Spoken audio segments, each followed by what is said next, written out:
ದಾಸರು ಒಂದು ಮಾತು ಹೇಳ್ತಾರೆ ಬಂಧುಗಳೇ, ರಾಮ ಸಮಾನ ನಾಮ ನಹಿ, ಶಿವ ಸಮಾನ ದಾತ ನಹಿ, ಜೂಟ ಸಮಾನ ಪಾಪ ನಹಿ, ಕಾಶಿ ಸಮಾನ ಕ್ಷೇತ್ರ ನಹಿ, ಮಾತೃ ಸಮಾನ ದೈವ ನಹಿ.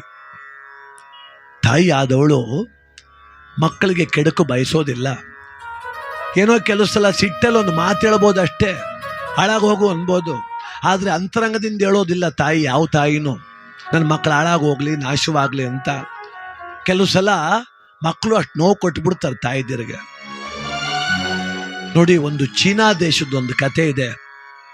ಚೀನಾ ದೇಶದಲ್ಲಿ ಒಂದು ಪುಟ್ಟ ಹಳ್ಳಿ ಇತ್ತು. ಅಲ್ಲಿ ಕಡು ಬಡ ಕುಟುಂಬ. ವಯಸ್ಸಾದ ಮುದುಕಿ 90 ವರ್ಷದೊಳೊಬ್ಬಳು, ಅವಳ ಮಗ, ಸೊಸೆ, 4 ಜನ ಅವ್ರಿಗೆ ಮಕ್ಕಳು. ಅವನೊಬ್ಬನೇ ದುಡಿತಾನೆ. ಎಷ್ಟು ದುಡಿದ್ರೂ ಸಾಲ್ತಿಲ್ಲ. ಮಕ್ಕಳಿಗೆ ಅನ್ನ ಸಾಲ್ತಿಲ್ಲ, ಹಾಲು ಸಾಲ್ತಿಲ್ಲ. ಕೊನೆಗೆ ಆ ಹೆಂಡತಿ ಹೇಳ್ಕೊಟ್ಲಂತೆ ಗಂಡನಿಗೆ, ನಿಮ್ಮ ತಾಯಿ ಒಬ್ಬಳಿಲ್ಲ ಅಂದಿದ್ರೆ ನೀ ತರೋ ದುಡಿಮೆ ನಮಗೆ ಸಾಕಾಯ್ತಿತ್ತು. ಆ ಮುಪ್ಪಿನ ಮುದುಕಿ ಬಾಗ್ಲಲ್ಲಿ ಕುಂತವಳೆ. ಆ ಹೆಂಡತಿ ಹೇಳ್ತಾಳೆ ಗಂಡನಿಗೆ, ನಿಮ್ಮ ತಾಯಿ ಇಲ್ಲ ಅಂದಿದ್ರೆ ನೀ ತರೋ ದುಡಿಮೆ ನಮಗೆಲ್ಲ ಹೊಟ್ಟೆ ತುಂಬ ಅನ್ನ ಆಗ್ತಿತ್ತು. ಈಗ ನೋಡು, ನಾವು ತಿನ್ನೋ ಅಂದಲ್ಲಿ ಸುಮ್ಮನೆ ಕೂತ್ರೊಳಗೂ ಪಾಲು ಕೊಡಬೇಕೀಗ. ಅದಕ್ಕೆ ಗಂಡ ಅಂತಾನೆ, ಅದಕ್ಕೆ ನಾನು ಏನು ಮಾಡಲಿ? ನನ್ನ ತಾಯಿಗೆ ಸಾವು ಬರ್ತಿಲ್ಲ, ಸಾವು ನಾವು ಕರೆದ್ರೂ ಬರೋದಿಲ್ಲ.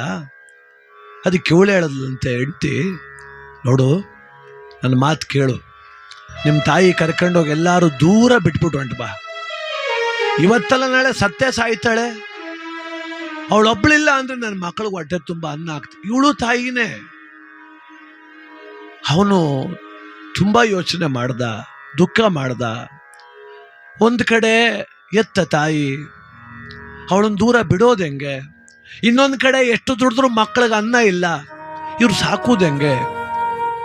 ತೀರ್ಮಾನ ಮಾಡ್ಕೊಂಬಿಟ್ಟ, ನಿಜ ಹೆಂಗೋ ಸಾಯ್ತದ ನಮ್ಮ ತಾಯಿ, ಎಲ್ಲಾರು ಕರ್ಕೊಂಡೋಗಿ ದೂರ ಕಾಡಲ್ಲಿ ಬಿಟ್ಟು ಬಂದ್ಬಿಡುವ ಅಂತ.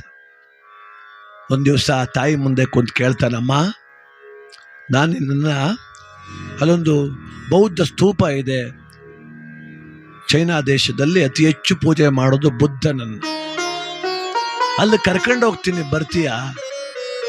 ಅಜ್ಜಿಗೆ ಸರಿಯಾಗಿ ಕಣ್ಣು ಕಾಣಲ್ಲ, ನಾನು ಹೆಂಗೆ ಕರ್ಕೊಂಡು ಹೋಗ್ತೀಯಪ್ಪ ಅಂದ್ಲು.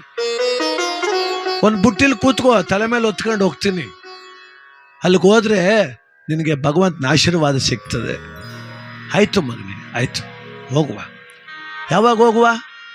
ನಾಳೆ ಬೆಳಿಗ್ಗೆನೆ ಮುಂಜಾನೆ 4 ಗಂಟೆಗೆ ಹೊರಟು ಬಿಡುವ. ಆಯ್ತು.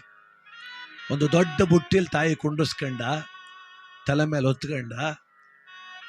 ಅಜ್ಜಿ ಆ ಮೊಮ್ಮಕ್ಕಳೆಲ್ಲರನ್ನು ಕರೆದು ಮುತ್ತಿಟ್ಟು 4 ಜನ ಮೊಮ್ಮಕ್ಕಳಿಗೆ ಆಶೀರ್ವಾದ ಮಾಡಿದ್ಲು. ಚೆನ್ನಾಗಿರಿ ಮೊಮ್ಮಕ್ಕಳ ಅಂತ. ಸೊಸೆಗೂ ಆಶೀರ್ವಾದ ಮಾಡಿದ್ಲು. ನಾನು ಹೋಗಿ ದೇವ್ರು ನೋಡ್ಕೊಂಡ್ ಬರ್ತೀನಿ ಒತ್ಕೊಂಡು ಹೊರಟ ಮಗ.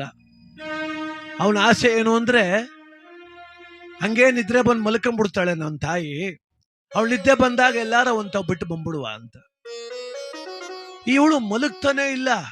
ಮಗನೇ, ನೀ ಚೆನ್ನಾಗಿರ್ಬೇಕು, ಮಕ್ಕಳು ಚೆನ್ನಾಗಿ ಓದಿಸ್ಬೇಕು, ನೀ ಚೆನ್ನಾಗಿರ್ಬೇಕಣಪ್ಪ, ವರ್ಷಕ್ಕೊಂದ್ಸಲ ಇಂಥ ಪೂಜೆ ಮಾಡು ಅಂತಾಳೆ. ಒಯ್ತಾ ಆ ಕಾಡಿನ ದಾರಿಲಿ ಒಯ್ತಾವನೆ, ದಟ್ಟ ಕಾಡು. ಈ ಅಜ್ಜಿ ಏನ್ ಮಾಡ್ತಾಳೆ, ಆ ಪಕ್ಕದಲ್ಲಿ ಎಲೆ ಗಿಡ ಅವೆಲ್ಲ ಕಿತ್ತು ನೆಲಕ್ಕೆ ಹಾಕಂತ ಒಯ್ತಾವಳೆ. ಕೈಗೇನು ಸಿಗ್ತದೆ ಅಕ್ಕಿಡೋದು, ಕೆಳಕ್ಕೆ ಹಾಕೋದು. ರಾತ್ರಿ 10 ಗಂಟೆ ಆಯ್ತು, ಇವಳು ನಿದ್ದೆ ಬರ್ತಿಲ್ಲ. ಅವನು ನಿದ್ದೆ ಬರ್ದೆ ಕೆಳಕ್ಕೆ ಇಳಿಸಂಗಿಲ್ಲ. ಬೆಟ್ಟ ಹತ್ತದ, ಇನ್ನೊಂದು ಬೆಟ್ಟ ಇಳದ, ಕಾಡು ಮಧ್ಯಕ್ಕೆ ಹೋದ, ನದಿ ಪಕ್ಕಕ್ಕೆ ಹೋದ. ಈ ಅಜ್ಜಿ ಮನಗ್ತಾನೆ ಇಲ್ಲ. ಹೆಂಗ್ ಕೆಳಕ್ ಬಿಡೋದು ಅವಳನ್ನ? ಕೊನೆಗೆ ನಡೀಕಾಗ್ಲಿಲ್ಲ. ಅಜ್ಜಿ ಅಂದ್ಲು, ಮಗನೇ ನಿಲ್ಸು. ಯಾಕಮ್ಮ? ನನ್ನ ಇಳಿಸು ಕೆಳಗಡೆ. ಇಳಿಸ್ತೆ ಕಣಮ್ಮ, ಹೋಗಪ್ಪ ಮನೆಗೆ ಅಂದ್ಲು. ನೀನು?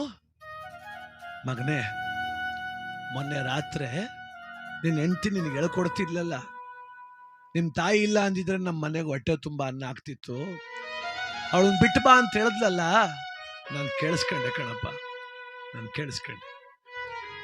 ನಾನು ಬರೋಕ್ ಸಿದ್ಧ, ನಿನಗೆ ತೊಂದರೆನೇ ಕೊಡ್ತಿರ್ಲಿಲ್ಲ, ನನ್ನ ಕಣ್ಣು ಕಾಣಲ್ವಲ್ಲ.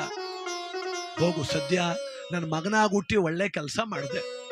ಈ ದೇಹ ಮಣ್ಣಲ್ಲಿ ಮಣ್ಣಾಗ್ಬಿಡ್ತಿತ್ತು, ಈಗ ಯಾವ್ದಾದ್ರು ಒಂದು ಪ್ರಾಣಿಗೆ ಆಹಾರನ ರಾಯ್ತೀನಿ.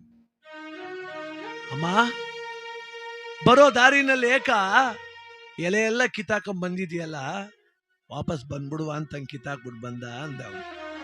ಅದಕ್ಕೆ ಆ ಮುದುಕಿ ಅಂತಾಳೆ, ನನ್ನ ಕಣ್ಣೇ ಕಾಣಲ್ಲ ಕಣೋ ಮಗಳೇ, ನಾನು ಯಾಕೆ ಕಿತ್ತಾಕೊಂಡ್ ಬಂದೆ ಗೊತ್ತಾ? ನನ್ನನ್ನು ಬಿಟ್ಟು ಬರಬೇಕು ಅನ್ನೋ ಆತರದಲ್ಲಿ ನೀ ದಾರಿ ತಪ್ಪಿಟ್ರೆ ಮಗನೇ ನಿನ್ಗತಿ ಏನಪ್ಪ. ಈಗ ವಾಪಸ್ ಹೋಗುವಾಗ ನಾನು ಯಾವ ದಾರಿಲಿ ಎಲೆ ಕಿತ್ತಾಕೊಂಡ್ ಬಂದಿನ ಅಲ್ಲೇ ಹೋಗೋಕಂದ.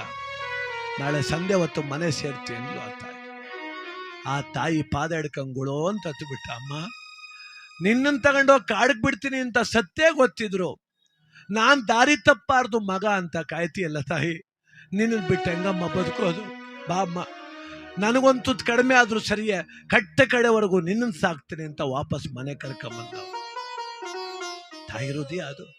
ನನ್ನ ಮಗ ಕರ್ಕೋ ಕಾಡಕ್ ಬಿಡ್ತಾನೆ ಅಂತ ಆ ತಾಯಿ ಅಳ್ಳಿಲ್ಲ. ನನ್ನ ಮಗ ದಾರಿ ತಪ್ಪಿಡ್ತಾನೆ ಅಂತ ದಾರಿ ಗೊತ್ತಾಗ್ಲಿ ಅಂತ ರಸ್ತೆಲೇ ಎಲೆ ಕಿತ್ತು ನೆಲಕ್ಕೆ ಹಾಕಿಲ್ಲಮ್ಮ. ಅದಕ್ಕೆ ಮನುಷ್ಯನ ಜೀವನದಲ್ಲಿ ಕಟ್ಟ ಕಡೆವರೆಗೂ ಕೂಡ ಮಕ್ಕಳ ಯಶಸ್ಸು, ಶ್ರೇಯಸ್ಸು, ಅಭಿವೃದ್ಧಿ ಬಯಸೋ ಏಕೈಕ ಜೀವ ಅದು ತಾಯಿ ಜೀವ. ಈ ಜಗತ್ತಲ್ಲಿ ಯಾವ ದ್ರೋಹನಾರು ಮಾಡಿ ಏನೋ ಮಾಡ್ಬೋದೇನೋ, ಆದ್ರೆ ಮಾತೃದ್ರೋಹ ಮಾಡಿ, ಪಿತೃದ್ರೋಹ ಮಾಡಿ, ಗುರುದ್ರೋಹ ಮಾಡಿ ಯಾರು ಬದುಕಿಲ್ಲ. ಅದಕ್ಕೆ ಎಚ್ಚರವಾಗಿರೋಣ, ಎಚ್ಚರಿಕೆಯಿಂದ ಬದುಕೋಣ. ತಾಯಿಯೇ ದೈವ, ತಾಯಿಯೇ ಕಟ್ಟ ಕಡೆಯವರೆಗೂ ನಮ್ಮನ್ನು ಸಲಹುವ ದೈವವಾಗಲಿಕ್ಕೆ ಸಾಧ್ಯ ಬಂಧುಗಳೇ.